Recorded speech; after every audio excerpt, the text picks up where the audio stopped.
Bismillahirrahmanirrahim. Assalamualaikum warahmatullahi wabarakatuh. Alhamdulillahilladzi hadana lihadza wa ma kunna linahtadiya laula an hadana Allah. Wa asyhadu an la ilaha illallah wahdahu la syarikalah wa asyhadu anna Muhammadan abduhu wa rasuluh. Ya ayyuhalladzina amanu taqullaha haqqa tuqatih wa la tamutunna illa wa antum muslimun wa ba'd. Para pendengar Radio Roja Cilengsi yang Allah muliakan, demikian juga roja-roja di kota-kota lain, Radio Roja Lampung, Roja Palembang, Roja Tanjung Pinang, Roja Berau, Roja Pontianak, Roja Kendari, Roja Bogor, Roja Surabaya, dan ada roja di kota lain. Demikian juga para pendengar radio Tarbiyah Sunnah Bandung, baik melalui radio di 1476 AM ataupun melalui streaming YouTube, Facebook, Instagram atau media sosial lain. Juga pendengar radio-radio sunnah lain yang ikut merelay kajian kita di sore hari ini.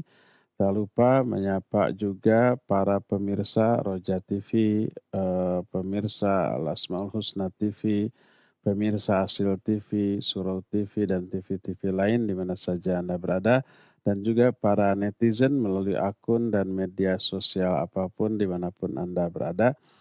Alhamdulillah kembali kita berjumpa untuk melanjutkan kajian tentang urusan yang berkaitan dengan muslimah. Pertemuan yang lalu kita sudah membahas beberapa jenis penyimpangan yang dilakukan oleh mayoritas muslimah di berbagai belahan dunia ini, ya, di berbagai negara, termasuk di kita di Indonesia.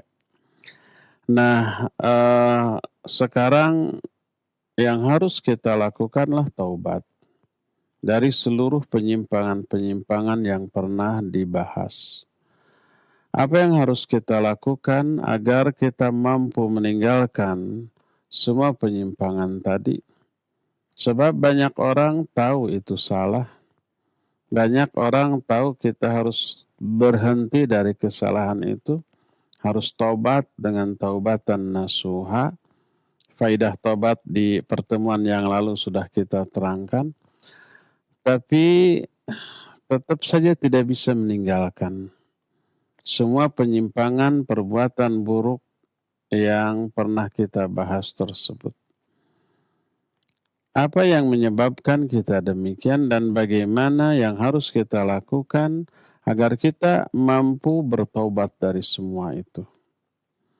Makanya berikut ini akan kita bahas al-umurul mu'inah ala tarki tilkal mukhalafat wa thabati ala dhalik.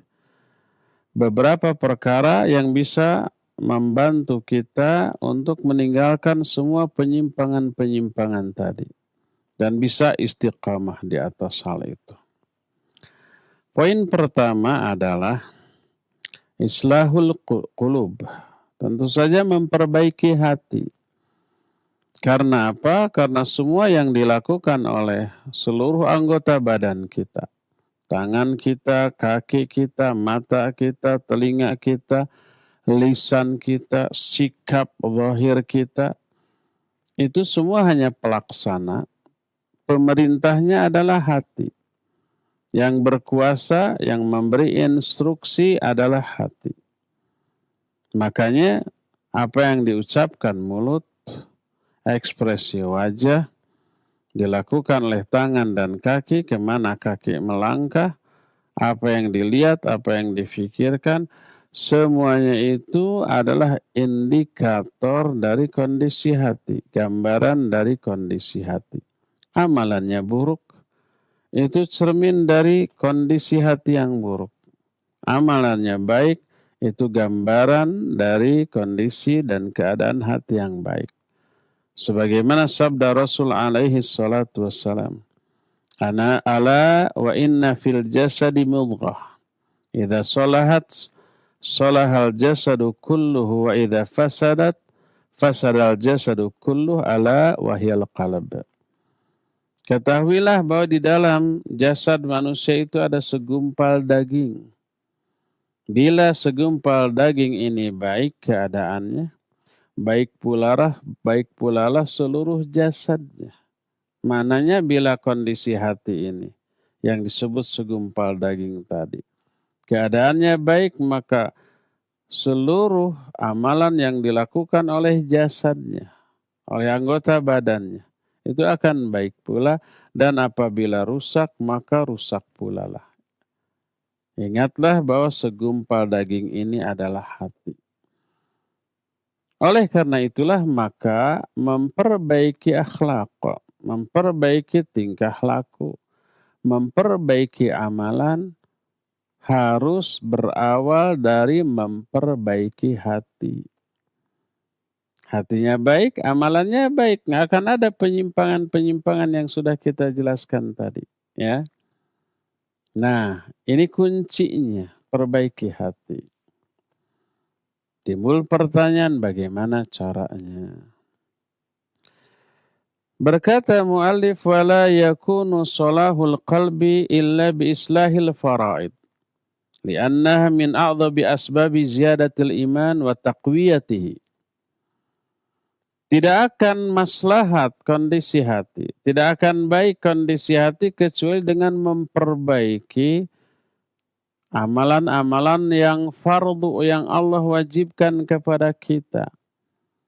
Karena mengamalkan amalan yang fardu itu merupakan sebab-sebab terkuat bertambahnya iman dan menguatnya iman.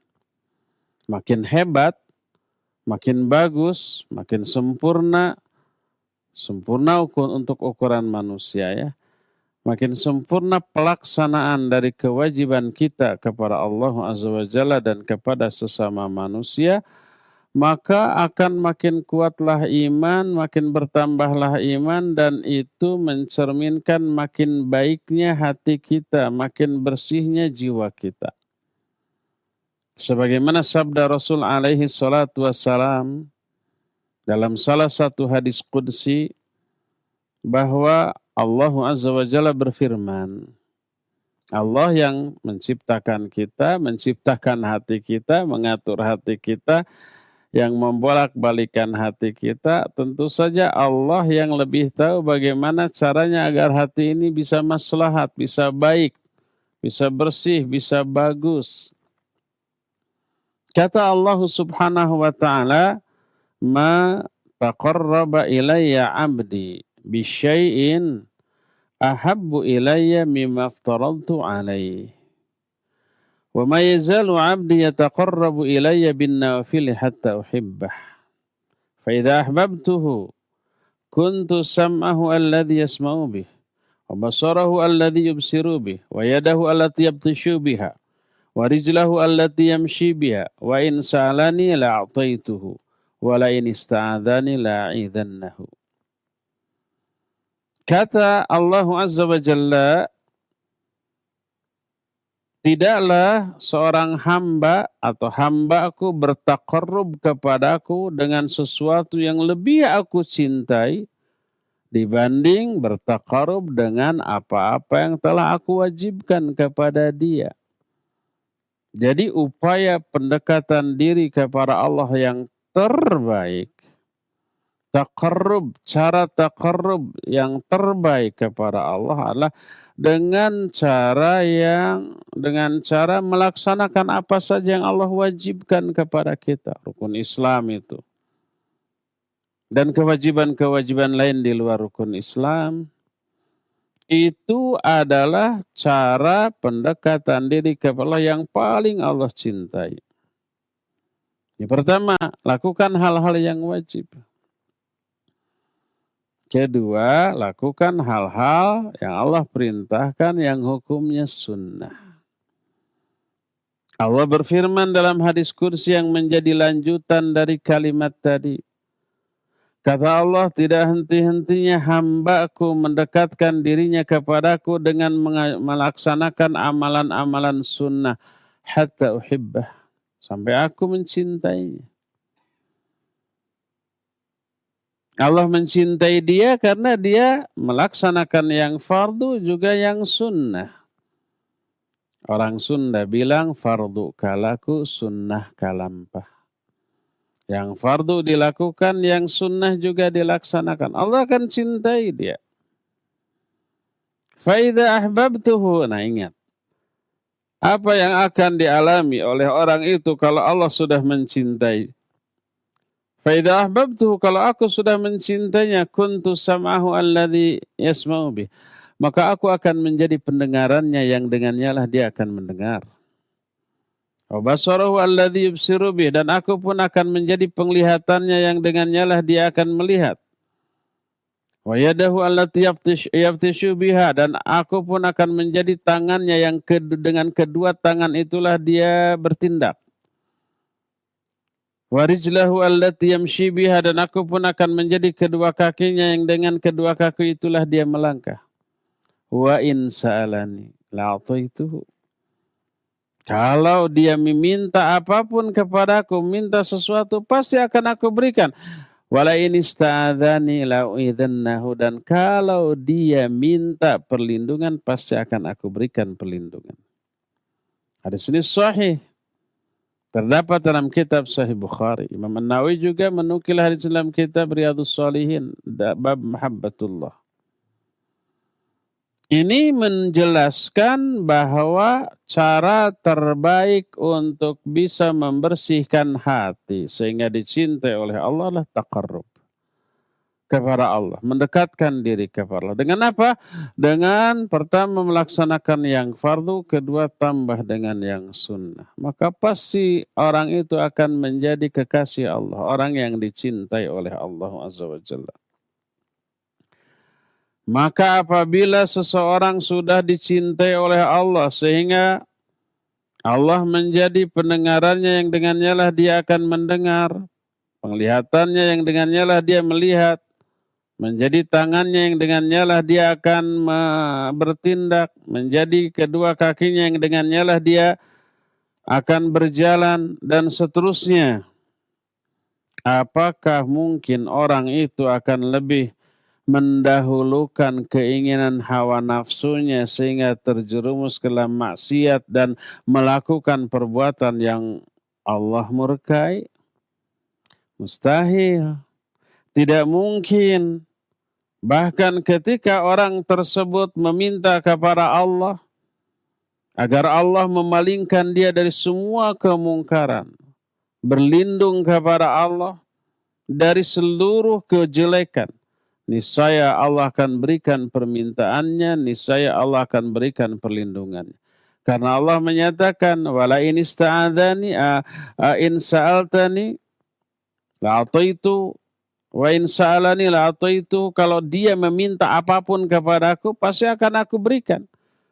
Maka orang yang sudah dicintai oleh Allah berdoa, ya Allah palingkan seluruh keburukan, kemungkaran, kejelekan dariku.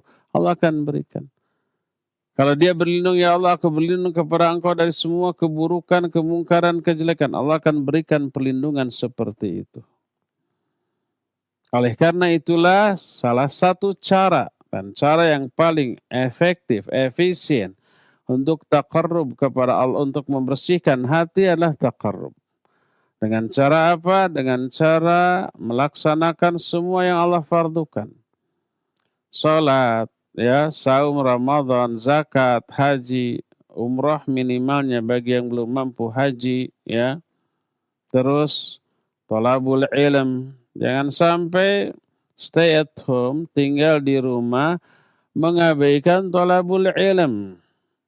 Masih bisa thalabul ilm melalui radio, melalui TV, melalui internet, tapi yang didengar, yang dibuka adalah kajian-kajian yang bermanfaat. Thalabul ilm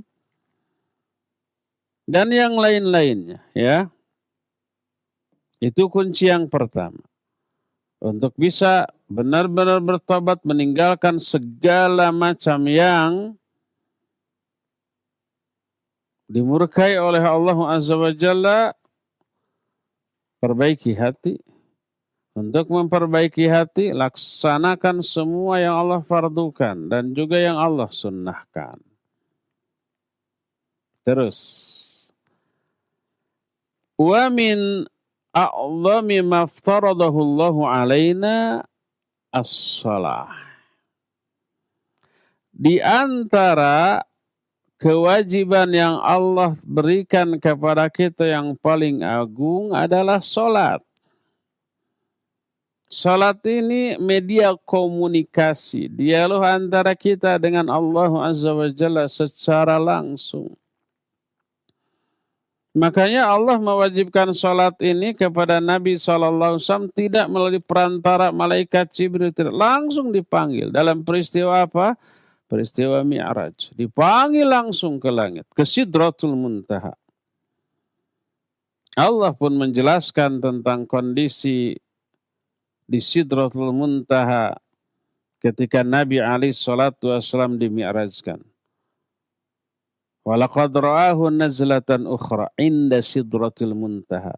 Indaha jannatul ma'wa idh yaghsha sidrata ma yaghsha.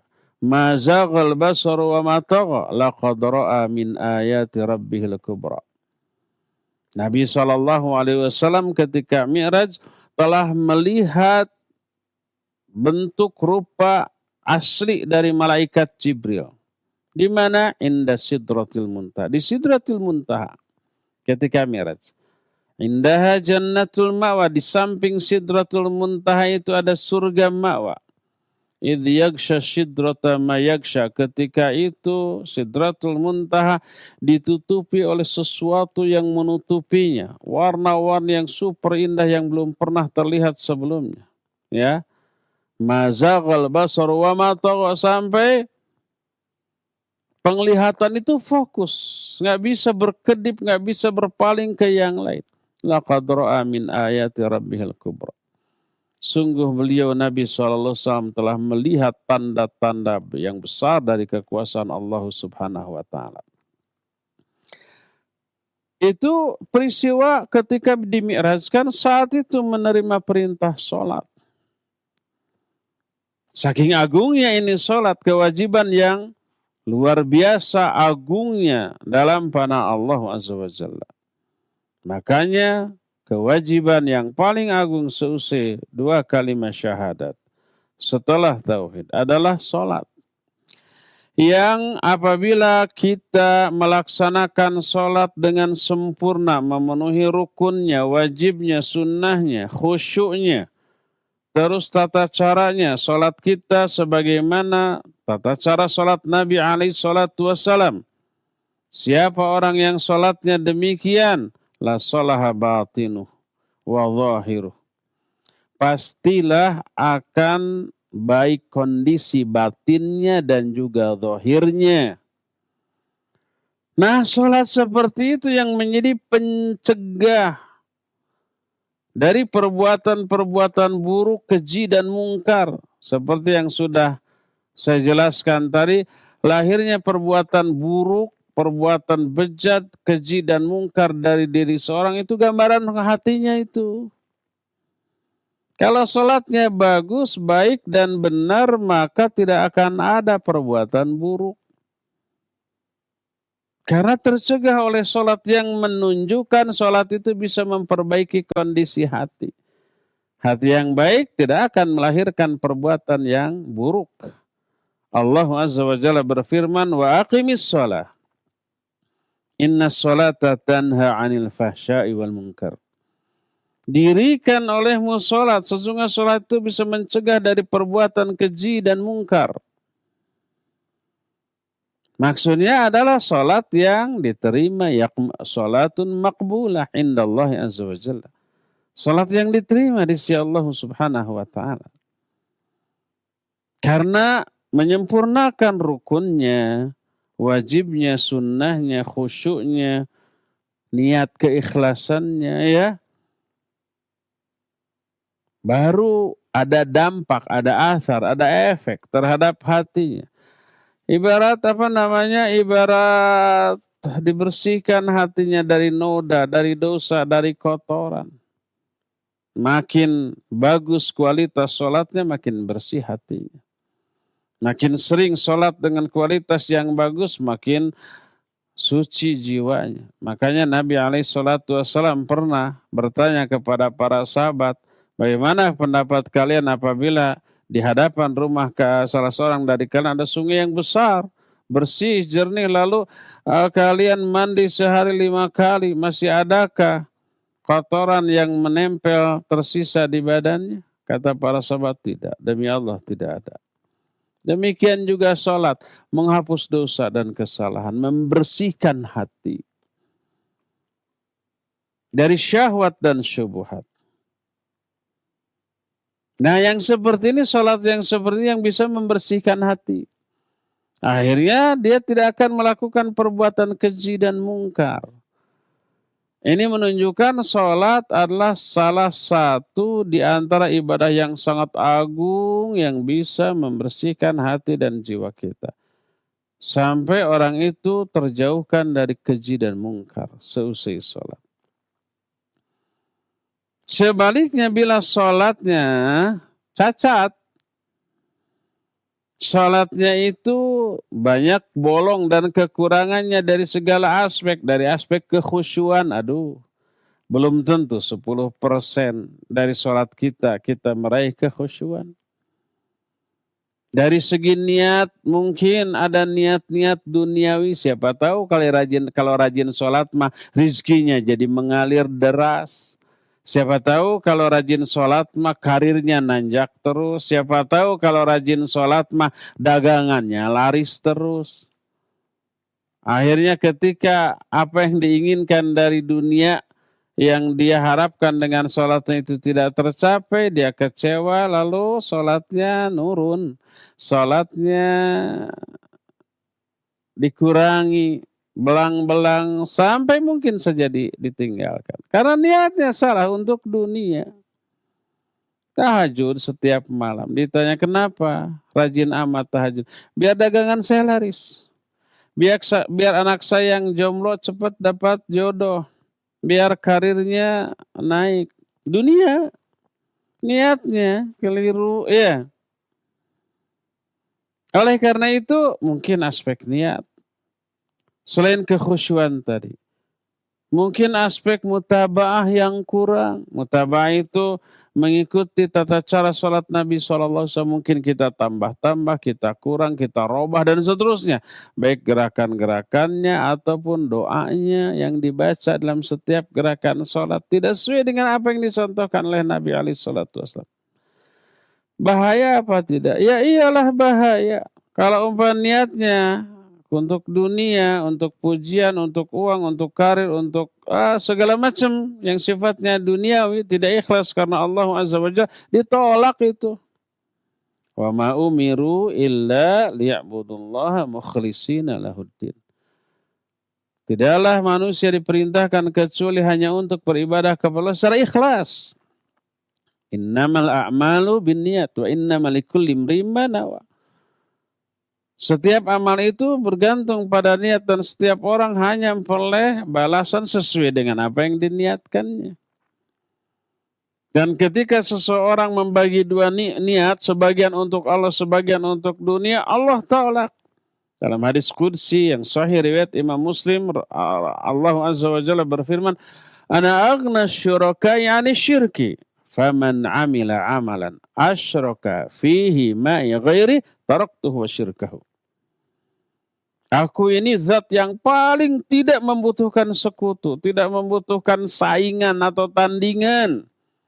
Maka siapa orang yang mengamalkan satu amalan, amal soleh, amal yang disyariatkan, tapi dia menyekutukan aku dalam amalan itu dengan yang lainnya. Dibagi dua tuh niatnya. Taraktuhu wa syirku. Aku tinggalkan dia, aku tinggalkan perbuatan syiriknya. Ditolak. Nih kalau niat keliru begitu. Termasuk dalam hal sholat. Bahaya kalau sholatnya tidak mutabah kepada Nabi SAW. Kita tambah, kita kurang gitu ya. Kita rubah tata cara sholatnya. Bacaan-bacaannya. Tidak seperti yang dicontohkan oleh Nabi SAW. Tertolak. Nabi SAW bersabda dalam hadis sahih riwayat Imam Muslim dari Aisyah radhiyallahu anha berkata alaihi salatu wassalam, "Man amila amalan laisa alaihi amruna fahuwa rad." Siapa orang yang mengamalkan satu amalan tapi tidak ada contohnya, tidak ada perintahnya dari aku, maka itu amalan tertolak. Man ahdatsa fi amrina ma laisa minhu fahuwa rad. Dari Aisyah juga, siapa orang yang mengada-adakan satu amalan yang tidak aku contohkan, tidak aku ajarkan, maka amalan itu tertolak. Nah, kalau tertolak baik karena tidak mutabah atau karena tidak ikhlas atau karena tidak khusyuk dalam sholatnya, maka sholatnya nggak ada efek ke dalam hatinya, nggak akan membersihkan jiwanya, nggak akan mensucikan batinnya. Akibatnya seusai sholat tetap keji dan mungkar. Salat seperti ini yang oleh Allah Subhanahu wa taala diancam dengan azab. Fawailul lil musallin alladzina hum an salatihim sahun walladzina hum yuraun. Alladzina hum yuraun. Wail tuh celaka bagi orang yang salat, itu orang yang sahun dari salatnya dan orang-orang yang riya. Bukannya diberi keselamatan, ganjaran, pahala, keridhaan, malah Allah mengancam wail. Celaka orang yang sholat seperti itu. Makanya seusai sholat tetap aja keji dan mungkar. Berkata mu'alif, wa inna min a'zami ma a'dha'nahu min arkanis sholat al-khusyu' wa tu'manina fil arkan. Di antara rukun-rukun sholat yang banyak kita abaikan, banyak diabaikan oleh manusia adalah dua. Kekhusyuan dan tumaninah ketika melakukan gerakan-gerakan yang menjadi rukun sholat. Jarang orang yang khusyuk. Padahal yang khusyuk ini yang memperoleh jaminan. Jaminan apa? Jaminan kebahagiaan. Allah berfirman, qad aflahal mu'minun alladzina hum fi salatihim khashi'un.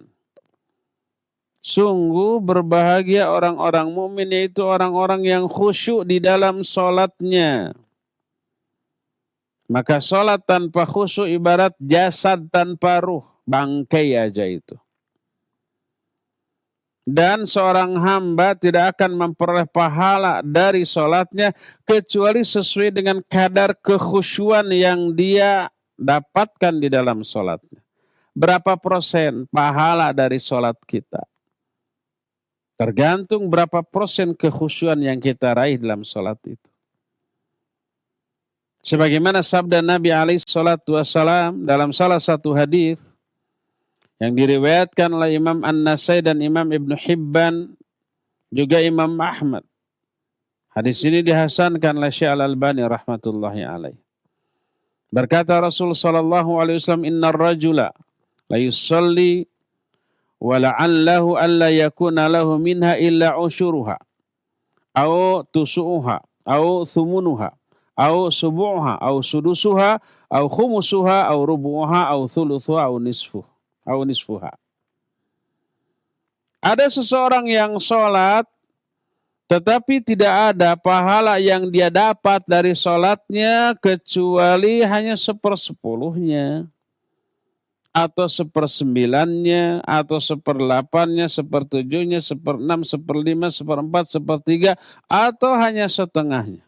Dan semuanya itu bergantung kepada kadar kekhusyuannya. Berdasarkan hal itulah maka berkata Imam Ibnu Qayyim rahmatullahi alaih, bagaimana caranya agar kita bisa khusyuk di dalam sholat. Kata beliau, wa innama yaqwil amdu ala hudurihi fis sholah wa insyghalihi fiha bi rabbih azza wa jalla idza qahara syahwatahu wa hawahu. Wa illa qalbun qad qaharathu asy-syahwah wa asarahu al-hawa Wa wajada syaitanu fihi maq'adan tamakkana fihi. Kaifa yakhlusu minal wasawis wal afkar. Kata Imam Ibnu Qayyim, hanyalah yang membuat seorang hamba kuat konsentrasi kekhusyuan di dalam sholatnya. Dan kuat juga menyibukkan diri dengan Allah selama di dalam sholatnya adalah apabila dia mampu mengalahkan syahwatnya dan hawa nafsunya. Kalau tidak, hatilah yang terkalahkan oleh syahwat, tertawan, terbelenggu oleh hawa nafsu, dan setan memperoleh tempat di dalam hatinya untuk menguasainya. Bagaimana mungkin orang itu bisa lepas dari was-was dan pikiran-pikiran duniawi dalam pikirannya, termasuk di dalam sholat. Di luar sholat yang kepikiran aspek duniawi. Bagaimana caranya bisa dapat uang banyak, dapat kekayaan yang melimpah. Bagaimana caranya agar karirnya nanjak terus. Agar bisa memperoleh pangkat, jabatan, kekuasaan yang bisa menjamin kesenangan hidup di dunianya. Itu yang memenuhi pikirannya, hatinya, obsesinya, cita-citanya itu. Maka kalau itu yang mendominasi hati dan pikirannya, otomatis di dalam sholat pun ke bawah-bawah. Gampang bagi setan untuk mengombang-ambingkan hatinya, pikirannya, jiwanya, ya, hayalannya di dalam sholat. Dalam sholat pun kepikirannya urusan dunia. Karena apa? Karena hatinya tertawan oleh hawa nafsunya. Hatinya terbelenggu oleh syahwatnya. Dan itulah mainan setan untuk mengombang-ambingkan pikiran dan kondisi jiwa manusia. Berdasarkan hal itulah maka raihlah kekhusyuan di dalam sholat. Salah satunya kata Imam Ibnu Qayyim, jangan biarkan hati kita terbelenggu oleh hawa nafsu. Jangan biarkan jiwa kita ini tertawan oleh syahwat kita. Kaitkan cita-cita kebahagiaan hidup kita hanya untuk di akhirat. Jadikan dunia ini hanya sebagai media untuk bisa bahagia di akhirat. Jangan sebaliknya menggadaikan akhirat untuk meraih keuntungan dunia yang sementara. Salatnya nggak akan bisa berkualitas, ya. Lantas apa yang harus kita lakukan untuk bisa khusyuk dalam sholat di dalam sholat? Kalau tadi aspek eksternal. Agar bisa khusyuk dalam sholat, maka kaitkan jiwa pikiran kita ke akhirat, bukan ke dunia. Sehingga di luar sholat pun kita hanya berpikir akhirat, berpikir surga, berpikir neraka, berpikir alam kubur, berpikir hari kiamat, berpikir padang mahsyar, berpikir ketika kita ini ditimbang amal-amalan kita, berpikir ketika kita nyebrang sirat yang terbentang di atas neraka menuju surga. Itu di luar sholat mikir begitu. Apapun kejadian yang kita lihat di dunia selalu terkait akhirat. Para ulama ketika melihat ada orang sedang membakar kambing dibolak-balik menangis. Dia ingat kepada ayat ketika wajah-wajah ahli neraka dibolak-balikan di atas api. Nangis dia. Ingat akhirat. Ketika seorang anak diusir oleh ibunya karena nakal. Ditutup pintunya, anak itu kembali menjerit-jerit, ibu buka pintu, saya minta maaf, saya berjanji nggak akan mengulang-ulang kembali kesalahan. Terus mengetuk berkali-kali sampai akhirnya ibunya membukakan pintunya untuk anaknya. Dia menangis, apalagi Allah. Sebesar apapun kesalahan hamba, bila hamba itu bertobat kembali mengetuk pintu tobat, maka Allah akan bukakan pintu tobat baginya. Itu selalu begitu. Mengaitkan apapun yang ada di dunia dengan akhirat. Kalau di luar sholat seperti itu, maka di dalam sholat lebih-lebih lagi. Karena di dalam sholat semua bacaan, zikir ya yang kita baca dalam sholat mengaitkan kita kepada akhirat. Kepada keagungan Allah Azza wa Jalla. Kepada ketinggian Allah Subhanahu wa Ta'ala. Lihat betapa sinerginya, betapa sesuainya, betapa matchingnya antara gerakan dan doa. Ketika kita ruku itu sikap ketika kita menghinakan diri, membungkuk, ya. Kita merendahkan diri, menghinakan diri. Allah Maha Suci dari kehinaan dan kerendahan, maka kita baca Subhana. Maha Suci Allah, artinya Allah suci dari kehinaan. Terus kita menghinakan diri, menyebut nama Allah yang agung. Subhana Rabbiyal Azim. Maha suci Allah, Rabbku yang maha agung. Kita sebut Allah yang maha agung ketika kita menghinakan diri di hadapan Allah dengan cara yang ruku. Dengan cara ruku. Ketika kita sujud, kita merendahkan diri serendah-rendahnya. Ketika merendahkan diri, kita sucikan Allah dari kerendahan. Subhana. Maha suci Allah dari kerendahan. Terus kita sebut Allah yang maha tinggi. Subhana Rabbiyal A'la. Maha suci Allah yang maha tinggi. Kita sebut Allah tertinggi ketika kita merendahkan diri serendah-rendahnya. Sampai kepala yang kita agungkan kita taruh di tempat yang paling rendah. Sesuai kan? Ada penghayatan ya di dalam setiap gerakan dan bacaan sholat. Maka klop jiwa, pikiran, hati kita dengan bacaan dan dengan sikap tubuh ketika sholat.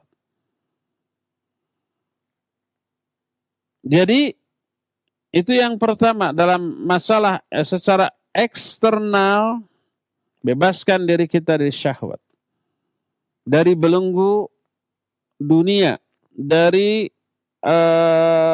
hawa nafsu. Nah, kedua secara internal, apa yang harus kita lakukan agar sholat kita khusyuk? Di antara hal yang bisa membantu kita untuk khusyuk di dalam sholat adalah menyempurnakan gerakan sholat dan bacaan sholat. Cara berdiri yang benar, cara ruku yang benar, cara sujud yang benar, cara duduk yang benar. Pelajari ketika kita umpamanya ruku, ya pelajari. Bagaimana posisi tulang punggung? Orang kan jarang perhatian posisi tulang punggung, harusnya lurus, nggak boleh bengkung. Di mana kedua tangan ini diletakkan ketika ruku? Apa di batok lutut, di bawah lutut, apa di atas lutut? Bagaimana posisi jari? Apakah rapat ataukah renggang? Ya. Bagaimana pandangan melihat kemana, bagaimana si tangan sikut, apa bengkok, apa lurus. Semua itu rinci diterangkan dalam hadis. Bagaimana ketika sujud, berapa anggota sujud. Ya, dijelaskan dalam hadis ada 7. Umirtu an asjuda ala sab'ati a'zam. Aku diperintahkan untuk sujud di atas 7 anggota. Bagaimana posisi jari-jari, apa rapat, apakah renggang? Apa sama dengan ketika ruku ataukah berbeda? Bagaimana posisi tulang punggung? Ya, di mana tangan ini diletakkan? Apa sejajar dengan bahu ataukah di pinggir lutut, kiri kanan lutut, ataukah rapat dengan lutut, ataukah renggang dengan lutut? Perhatikan itu. Rinci dalam hadis diterangkan. Kita bukan saatnya membahas masalah fikih kaifiat sholat. Makanya tidak akan dijelaskan. Cuma itu gambaran umum. Terus panjangkan rukunya, sujudnya, i'tidalnya, duduknya. Panjangkan sujudnya bukan tiarap, bukan ngadapang. Itu bukan sujud. Maksudnya lamakan. Sebagaimana Nabi alaihi salatu wassalam pun demikian. Dan ini yang menyebabkan orang tidak bisa khusyuk karena apa? Karena tidak sempurna dalam melakukan gerakan-gerakan sholat. Tidak dilamakan, tidak dinikmati. Antara gerakan sikap dalam sholat dengan bacaan tidak dinikmati. Ini yang merampas kekhusyuan kita dalam sholat. Rasul SAW antara berdiri, ruku, i'tidal, sujud, duduk antara dua sujud itu hampir sama lamanya. Sebagaimana diterangkan dalam salah satu hadis sahih riwayat Imam Muslim, juga Imam Bukhari dalam kitab sahihnya secara mukhtasar, bahwa Rasul sallallahu alaihi wasallam diterangkan oleh Al-Bara bin Azib radhiyallahu anhuma.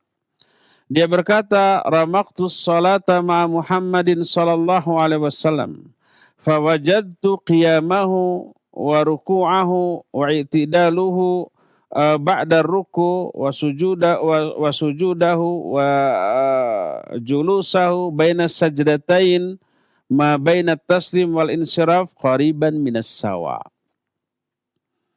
Aku memata-matai salat Nabi sallallahu alaihi wasallam. Dilihat. Tentu saja itu dilakukan karena ingin benar, ingin seperti salat Rasul sallallahu alaihi wasallam, karena beliau bersabda, "Shallu kama raaitumuni usolli." Salatlah kalian sebagaimana kalian melihat aku salat, kan gitu ya.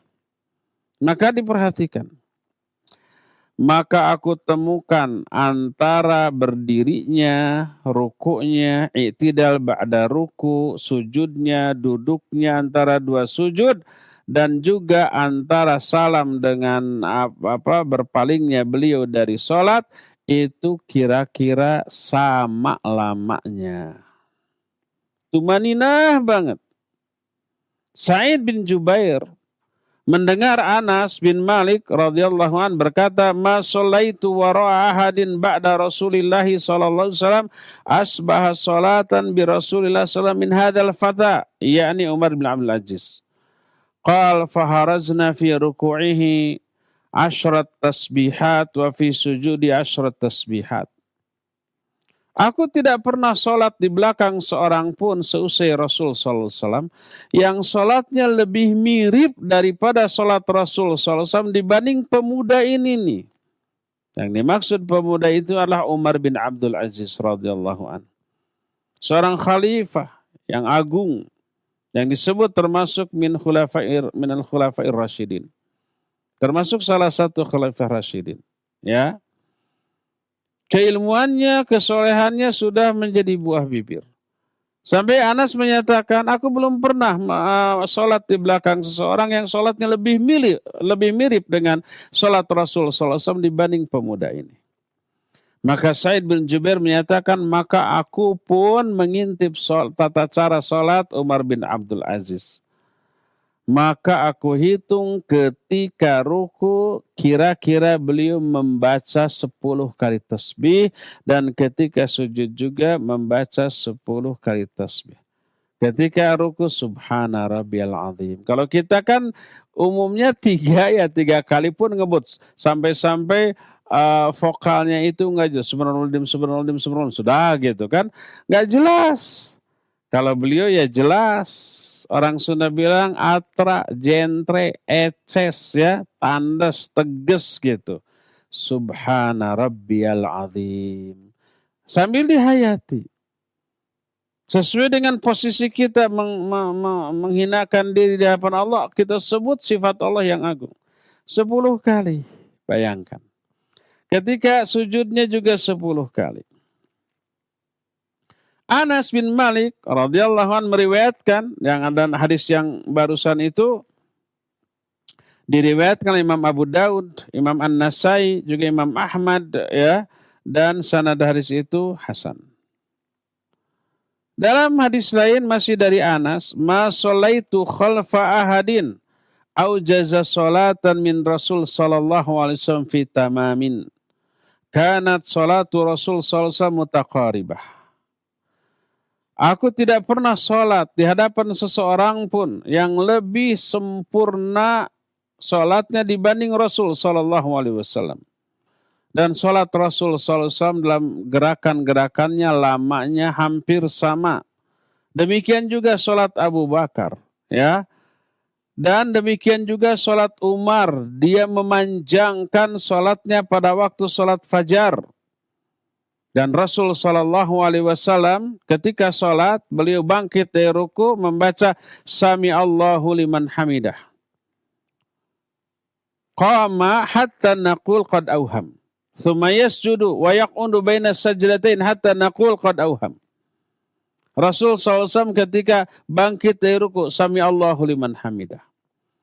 Terus beliau berdiri lama sehingga kami menyangka beliau mungkin lupa atau ragu. Saking lamanya. Selesai Sami Allahu liman hamidah. Setelah itu sujud. Lama sampai saking lamanya kami menyangka beliau lupa. Terus ternyata bangkit. Terus duduk di antara sujud dan lama. Sampai-sampai kami juga berkata dalam hati beliau lupa atau ragu. Padahal tidak. Itu karena lamanya. Hadis tersebut sahih diriwayatkan oleh Imam Muslim dalam kitab Sahih Muslim. Ya. Berdasarkan hal itulah maka cara untuk meraih kekhusyuan diantaranya dengan memanjangkan, melamakan setiap gerakan sholat. Lalu ngapain kita selama berlama-lama dalam gerakan sholat tersebut? I'tidalnya lama. Rukunya, sujudnya lama, gitu ya. Apa yang kita lakukan? Ya tentu saja membaca doa dan zikir yang diperintahkan, yang dicontohkan. Apalagi ketika ruku, boleh kita tambah dengan doa setelah tasbih, setelah membaca Subhana Rabbiyal Azim. Berapa aja? 10 kali boleh. Lebih dari 10 kali juga boleh. Lebih panjang, lebih baik. Terus sujud, ditambah setelah Subhana Rabbiyal A'la 10 kali boleh, lebih juga boleh. Lalu berdoa dengan doa yang sesuai dengan keinginan kita. Ambil doa dari Rasul sallallahu alaihi wasallam. Boleh diambil doa dari Al-Qur'anul Karim tanpa niat membaca Al-Qur'an di dalam sujud. Tapi membaca doa, cuma doanya pas diambil dari Al-Qur'anul Karim. Nah, seperti itu. Itu akan menikmati, ya. Akan ternikmati. Oleh karena itulah ini yang akan menyokong kekhusyuan kita di dalam sholat. Makanya untuk mendukung hal tersebut, kita harus termotivasi menghafal banyak doa. Dari doa-doa yang diajarkan oleh Rasulullah SAW untuk kita baca dalam sholat. Oleh karena itulah maka tak heran apabila ada para ulama yang menyatakan, saya heran kepada orang-orang kenapa ketika sholat tidak berdoa, ba'da sholat malah berdoa. Bukan dilarang berdoa ba'da sholat, bukan. Kata Imam Ibnu Qayyim dalam kitab Ad-Da'u wad-Dawa, termasuk di antara saat yang mustajab untuk berdoa itu ba'da sholat fardu. Boleh berdoa dalam sholat fardu. Cuma yang diherankan, ketika sholat itu saat terdekat dengan Allah, kenapa itu tidak dipakai untuk berdoa? Terutama ketika sujudnya. Doa yang banyak ketika sujud. Ini ketika sholatnya tidak berdoa, seusai sholat setelah putus komunikasi dengan Allah karena sudah salam, baru berdoa setelah jarak antara kita dengan Allah jauh lagi, baru berdoa. Keliru. Baca doa-doa. Hafalkan doa-doa dari Rasulullah SAW. Semua keinginan kita, dunia akhirat, contoh doanya ada dari Rasulullah SAW. Ketika kita resah gelisah, risau dan galau, sedih karena ada sesuatu yang difikirkan, silakan baca atau hafalkan doa mengusir kesedihan. Baca tuh di dalam sholat. Sehingga beres salam kanan, salam kiri, kemudian wirid, tak berdoa pun tak mengapa. Karena doanya sudah dipanjatkan di dalam sholat yang menjadi momen yang lebih mustajab dibanding di luar sholat. Sekali lagi, perkataan para ulama tadi bukan berarti tidak boleh berdoa pada sholat fardu. Bukan, boleh. Tapi yang diherankan, kenapa di dalam sholat ketika kita terdekat dengan Allah tidak berdoa, di luar sholat malah berdoa. Sekali lagi, ini pernyataan bukan berarti dilarang berdoa di luar sholat, bukan. Boleh, bagus berdoa di dalam sholat atau di luar sholat atau kapanpun. Tapi kenapa di dalam sholat tidak, gitulah. Maka dengan cara seperti itu lamanya kita di dalam sholat akan ternikmati, ya. Maka Rasul Shallallahu Alaihi Wasallam banyak mencontohkan bagaimana lamanya beliau ketika sholat. Dan ini sekali lagi lamanya kita dalam sholat, dalam ruku, dalam sujud hanya bisa kita lakukan ketika kita sholat sendirian. Kalau berjamaah nggak bisa. Sebagai imam kita harus mempertimbangkan kondisi makmum. Sebagai makmum kita nggak bisa berlama-lama. Kalau imamnya tidak lama ya kita harus mengikuti gerakan imam. Satu-satunya momen di mana kita bisa berlama-lama dalam sholat kita adalah sholat sunat. Itu sendirian. Lakukan sendirian di rumah, tak ada orang yang tahu. Ya, ini akan membantu kita untuk apa? Untuk meraih kekhusyuan. Ini yang pertama. Kedua, mutabah. Salah satu cara meraih mutabah itu adalah cara meraih kekhusyuan dengan mutabah. Mengikuti sunnah Rasul SAW. Pertama, siapa orang yang berpegang teguh kepada sunnah Rasul SAW, itu Allah akan tolong, akan bantu, akan Allah balas. Allah itu disebut dengan sebutan syakur. Syakur itu maha berterima kasih. Maha pembalas terhadap kebaikan yang dilakukan oleh manusia. Salah satu balasan kebaikan seseorang Allah berikan di dunia. Salah satu balasan orang yang benar ibadahnya Allah akan berikan ketenangan, ketentraman atau manisnya iman. Salah satu balasan yang langsung Allah berikan kepada orang yang berpegang teguh kepada sunnah Nabi SAW dalam melaksanakan al-Islam ini, Allah berikan dukungan berupa hidayah, berupa dimudahkan, berupa dikhusyukan. Makanya Nabi SAW pernah sholat di atas mimbar kemudian berkata, innama sona'tu hadha lita'tamu bi wa lita'lamu sholati. Aku melakukan hal ini hanya dalam rangka agar kalian mengikuti aku dan agar kalian mengetahui tata cara sholatku. Kalau beliau menyatakan, sallu kama ra'aitumuni usolli. Sholatlah kalian sebagaimana kalian melihat aku sholat. Ketika orang sholat, tapi tata cara sholatnya berbeda dengan apa yang dicontohkan oleh Nabi SAW, terancam tertolak. Man amila amalan laisa alaihi amruna fahuwa rad. Siapa yang melakukan satu amalan, sholat tapi nggak ada contoh dalam melaksanakan tata cara sholatnya, tidak mencontoh aku, itu tertolak. Suatu saat Hudzaifah melihat ada seseorang sholat, tapi ruku sujudnya itu tidak sempurna. Tidak tumanina. Apa kata Hudzaifah radhiyallahu an? Kata Hudzaifah, di sini dalam kitab Sahih Bukhari, ma shallaita walau mutta ala ghairil fitrah allati fatarallahu Muhammadan sallallahu alaihi wasallam. Kamu belum sholat. Seandainya kamu mati dalam keadaan sholatmu seperti ini, berarti kamu mati bukan di atas fitrah yang Allah telah menciptakan Nabi SAW di atas fitrah tersebut. Perhatikan dua aspek ini, ya. Itu aspek kekhusyuan tadi dan aspek mutabah, dan itu besar sekali pengaruhnya kepada kebersihan hati. Di saat orang melakukan sholat tidak khusyuk, hatinya tetap kotor. Tidak ikhlas, hatinya tetap kotor. Tidak mutabah juga hatinya tetap kotor. Dan kotornya hati akan melahirkan kotornya perbuatan. Fahsya dan mungkar tetap lahir dari perilaku orang tersebut. Karena hati yang kotor disebabkan karena sholatnya tidak menjadi pembersih terhadap hatinya. Inilah cara yang pertama untuk membersihkan, memperbaiki hati, perbaiki sholat. Ya, inilah yang bisa kita terangkan di dalam sore hari ini. Insya Allah poin-poin berikutnya akan kita teruskan di pertemuan yang akan datang. Sekarang kita masuki sesi tanya jawab. Wassallallahu ala nabiyina Muhammadin wa ala alihi wasallam. Silakan. Baik Ustaz, alhamdulillah, terima kasih atas materi kajian ilmiah yang penuh manfaat di kesempatan sore hari ini. Semoga Allah Subhanahu wa taala berikan pemahaman untuk para pendengar maupun pemirsa yang tentunya dapat mengamalkannya dalam kehidupan.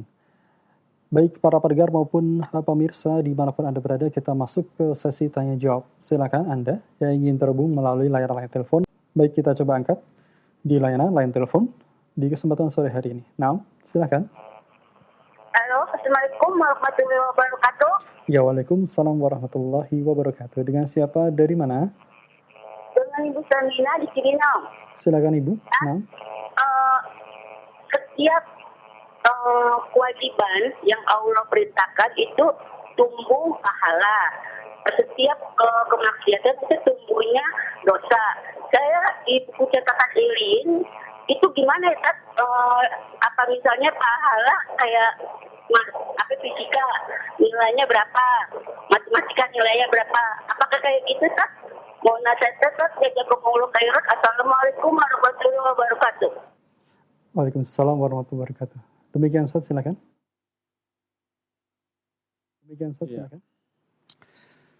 Taib Ibu dari Cibinong, barakallahu fiik, sudah bertanya barusan ya. Iya. Setiap perbuatan Allah beri pahala dan apabila ditinggalkan dapat dosa. Seolah-olah perhitungan banget kita gitu ya. Apakah itu ikhlas? Sama dengan mengerjakan matematika, nilainya begini-begini. Atau sama dengan seperti pedagang gitu. Seolah-olah kita ini bisnis dengan Allah. Ya, kalau umpah kita beribadah dapat keuntungan. Kalau enggak kita rugi. Apakah memang benar demikian? Dan apakah ini tidak keluar dari zona keikhlasan? Iya, terima kasih. Tentu saja tidak. Tidaklah Allah dan Rasul-Nya mengiming-imingi kita dengan pahala. Agar kita termotivasi untuk beramal. Kalau hal itu terlarang. Beramal karena ingin pahala, ingin surga, karena takut neraka, itu diiming-imingkan oleh Allah dan Rasul-Nya. Sehingga apabila kita termotivasi beramal karena ingin masuk surga, ingin pahala, ingin rahmat, ya, dan karena ingin dibebaskan dari api neraka, itu benar. Tidak bertolak belakang dengan keikhlasan. Karena apa? Karena definisi ikhlas, jangan dibatasi ikhlas itu amalan untuk mencari ridho Allah. Siapa yang mencari pahala atau mencari surga berarti tidak ikhlas. Itu kebablasan tuh orang. Ikhlas itu meniatkan amalan untuk meraih apa-apa yang ada di sisi Allah. Apa yang ada di sisi Allah? Ya selain ridho Allah, pahala dari Allah, rahmat dari Allah, surga Allah, dibebaskan dari api neraka. Itu yang ada di sisi Allah Azza wa Jalla. Yang tidak boleh meniatkan amalan untuk meraih apa yang ada di tangan manusia. Ingin meraih pujian mereka, ingin dibayar oleh mereka, ingin diberikan sanjungan, diberi likes, jempol. Nah, itu yang tidak boleh. Untuk manusia berarti, berkata Fudail bin Iyad, rahimahullahu ta'ala, tarkul amali li ajrin nas riya, wal amalu li ajrin nas syirkun. Meninggalkan satu amalan karena manusia itu riya, beramal karena manusia itu syirik. Lalu apa ikhlas? Ikhlas itu beliau menyatakan wal ikhlas ayyu'afiyanallahu minhuma. Semoga Allah menyelamatkan kita dari kedua-duanya.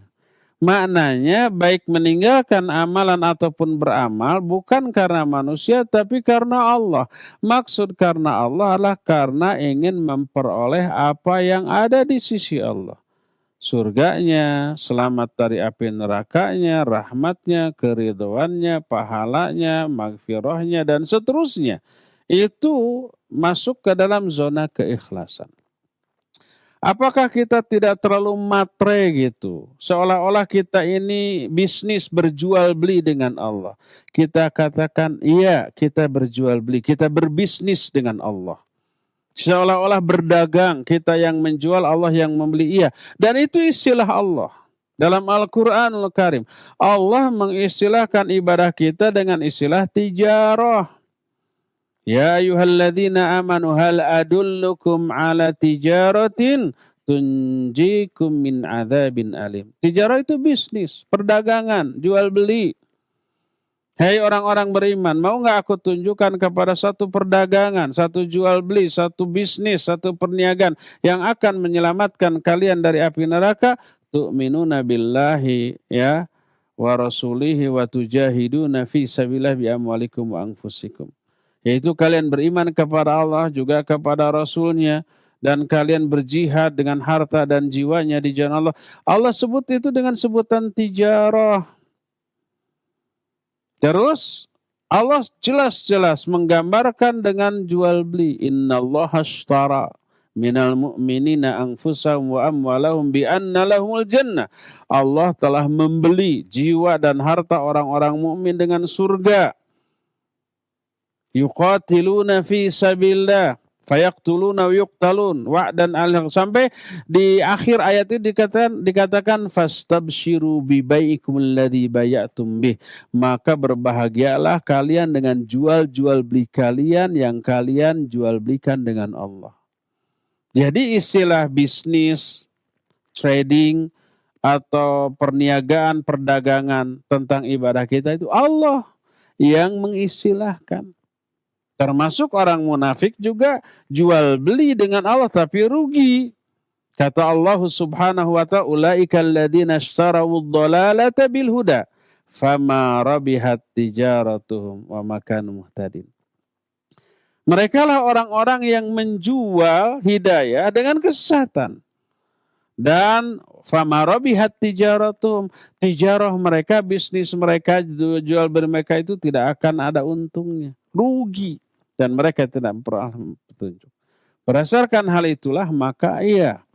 Sampai-sampai kadang-kadang Allah ataupun Rasulnya dalam Quran dan hadis menyebut angka ketika memberi balasan kepada manusia. Man jaa bil hasanah falahu asyru amthaliha. Siapa orang yang melakukan satu kebaikan Allah berikan pahala 10 kali lipat.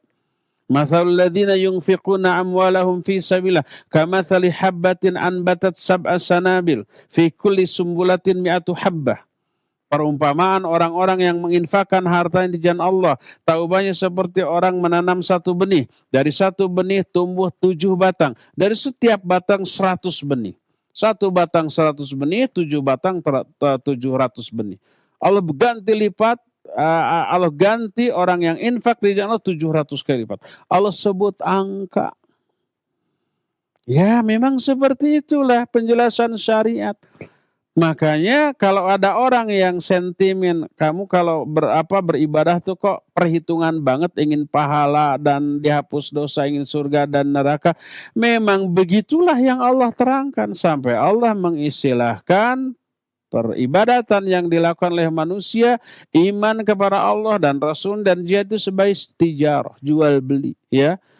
Dan pahalanya seringkali disebut dengan angka dan kadang-kadang tidak disebut angka. Innama yuwaffas sabiruna ajrahum bighairi hisab.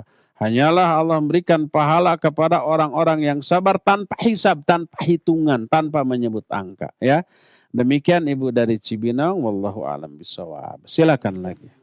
Baik Ustaz, terima kasih atas jawaban yang telah disampaikan. Berikutnya kami angkat pertanyaan dari pesan singkat yang telah masuk. Baik, Ustaz ingin bertanya, apakah dalam sholat dibolehkan membaca surat-surat pendek yang sama di rakaat 1 dan 2? Syukran Ustaz. Iya, barakallahu fiik. Tidak ada larangan membaca surat yang sama di setiap rakaat. Baik karena alasannya cuma itu-itunya yang hafal. Yang hafal cuma kulhu.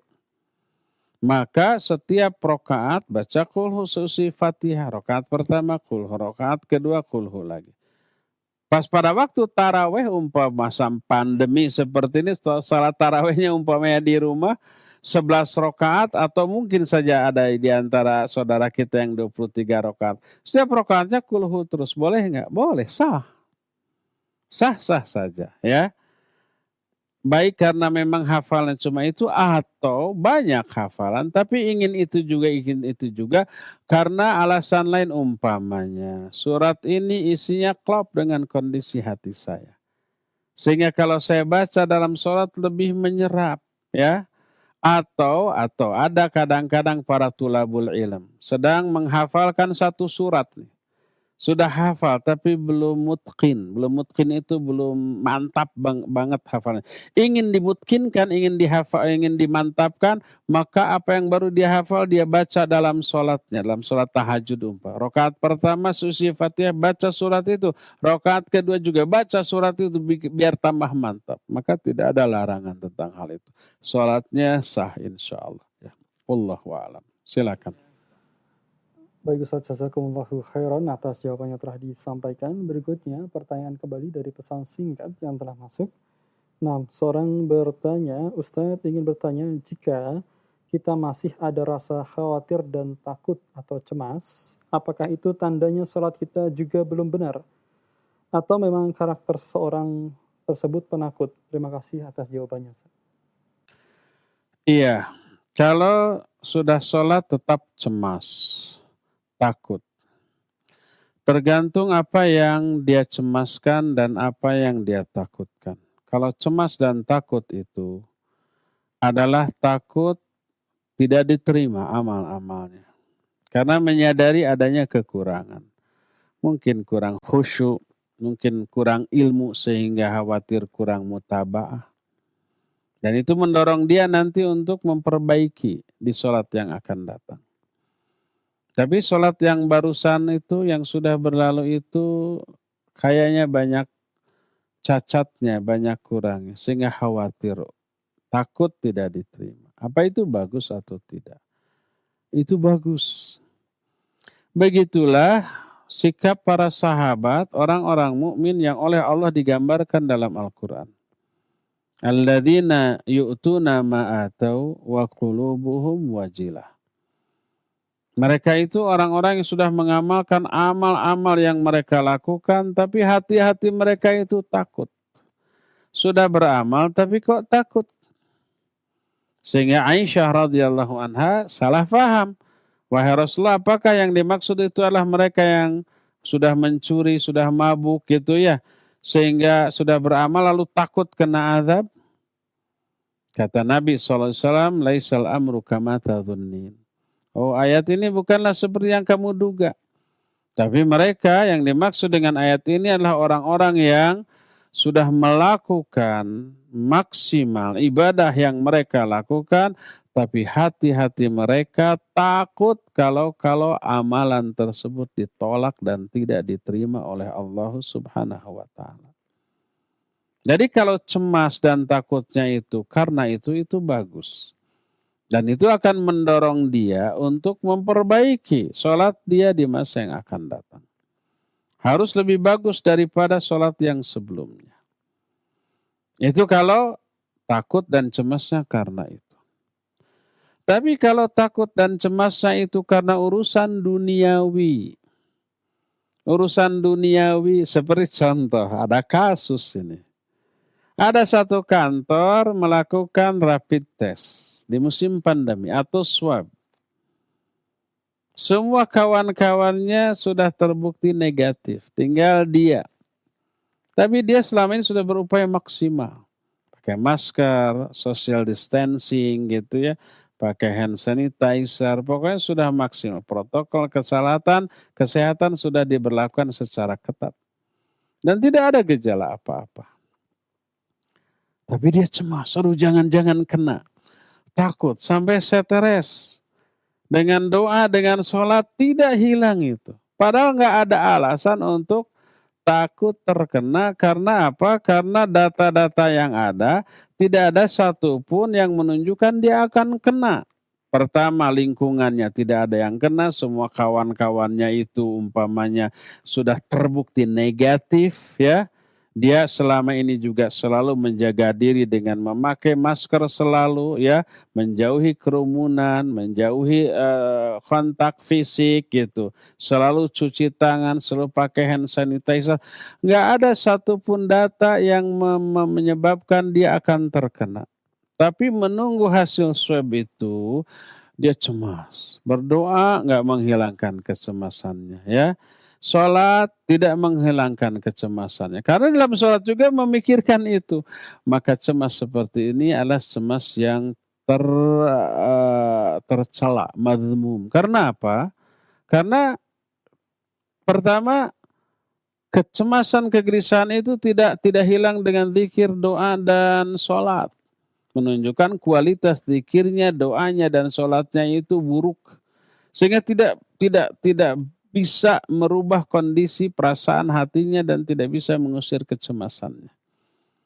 Itu yang pertama. Yang keduanya, terlalu berlebih-lebihan dalam mengkhawatirkan sesuatu tanpa alasan yang logis. Tadi data yang ada tidak ada satupun yang menyebabkan dia bisa terkena virus. Kawan-kawannya semuanya negatif, tinggal dia yang terakhir. Tapi stresnya bukan main. Setelah sholat juga tambah stres. Karena dalam sholatnya bukan khusyuk tapi memikirkan hasil swab tadi. Maka ini tercela. Sholatnya pasti kurang. Kurang khusyuk, kurang mutaba'ah, mungkin kurang ikhlas. Yang terutama sikap pasrahnya, tawakalnya kepada Allah Azza wa Jalla yang minim. Kalau kita sudah maksimal berupaya, ya, semua upaya lahir batin, upaya hissi ataupun syar'i sudah kita lakukan, sudah hasil tawakal. Tenangkan diri kita, insya Allah nggak ada apa-apa, ya. Wallahu a'lam bishawab. Yang terakhir ya, pertanyaan terakhir. Baik Ustaz, jazakumullahu khairan atas jawaban yang telah disampaikan. Berikutnya, bagi Anda yang ingin bertanya secara langsung melalui layanan telepon, silakan. Halo. Halo. Ya, Assalamualaikum. Waalaikumsalam. Baik, Pak dengan Ustadz, siapa, dari mana?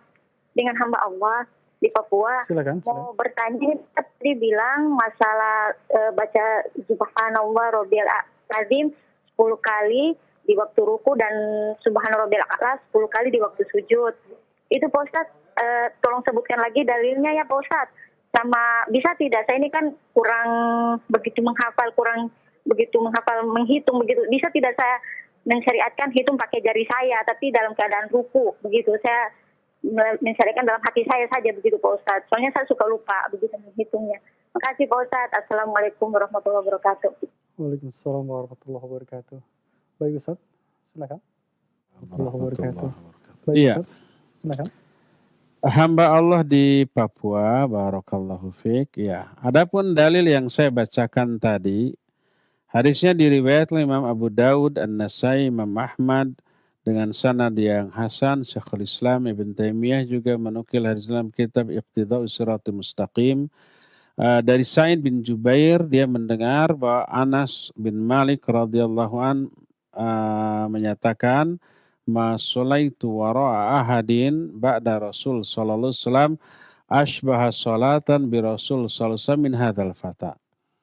Kata Anas, aku tidak pernah sholat di belakang seseorang yang sholatnya menyerupai Rasul sallallahu alaihi wasallam dibanding pemuda ini. Pemuda ini artinya adalah Umar bin Abdul Aziz.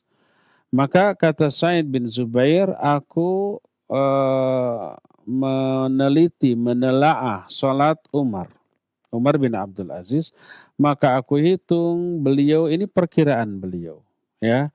Beliau membaca tasbih kira-kira 10 kali. Baik dalam ruku ataupun di dalam sujudnya. Ya. 10 ini tidak mesti 10, tidak harus pas 10. Kurang sedikit lebih itu dibolehkan, hanya diperkirakan saja, ya. Demikian juga sahabat lain seperti Abdullah bin Mas'ud radhiyallahu an. Aku mengikuti sholat Rasul sallallahu alaihi wasallam, maka kira-kira aku hitung Nabi sallallahu alaihi wasallam melakukan tasbih 10 kali. Ini hanya sekedar perkiraan. Tidak berarti harus pas, harus dihitung gitu ya. Kalau nggak 10 kayaknya kurang afdal. Pokoknya semantap mungkin bertasbih. Boleh kurang dari 10 kali, boleh lebih dari 10 kali. Yang wajibnya, yang menjadi fardunya adalah sekali. Nah, selebihnya sunnah, sampai 3 kalinya sunnah. Lebih dari 3 kali lebih bagus. Lebih dari 10 kali lebih bagus. Sehingga kita tidak harus repot-repot dengan menghitung bilangan dengan jari. Umpamanya ketika ruku, 1 tasbih kita gerakan 1 jari kelingking umpamanya. Subhanallah jari kelingking. Subhana Rabbil Azim pertama jari kelingking. Subhana Rabbil Azim yang kedua jari manis. Subhana Rabbil Azim yang ketiga jari tengah. Yang keempat jari telunjuk. Yang kelima jempol. Yang keenam jempol kiri. Tidak harus begitu. Ya, berapa kali pun lebih banyak lebih bagus. Tidak harus pas 10 kali, sehingga kita tidak harus direpotkan dengan cara menghitung jumlah tasbih tersebut. Ya, demikian Ibu di Papua, ya cukup ya untuk sore hari ini sampai di sini. Insyaallah kita akan jumpa lagi di masa yang akan datang melanjutkan kajian materi ini. Subhanakallahum bihamdik, asyhadu an la ilaha illa anta, astaghfiruka wa atubu ilaik, walhamdulillahirabbil alamin. Wassalamualaikum warahmatullahi wabarakatuh.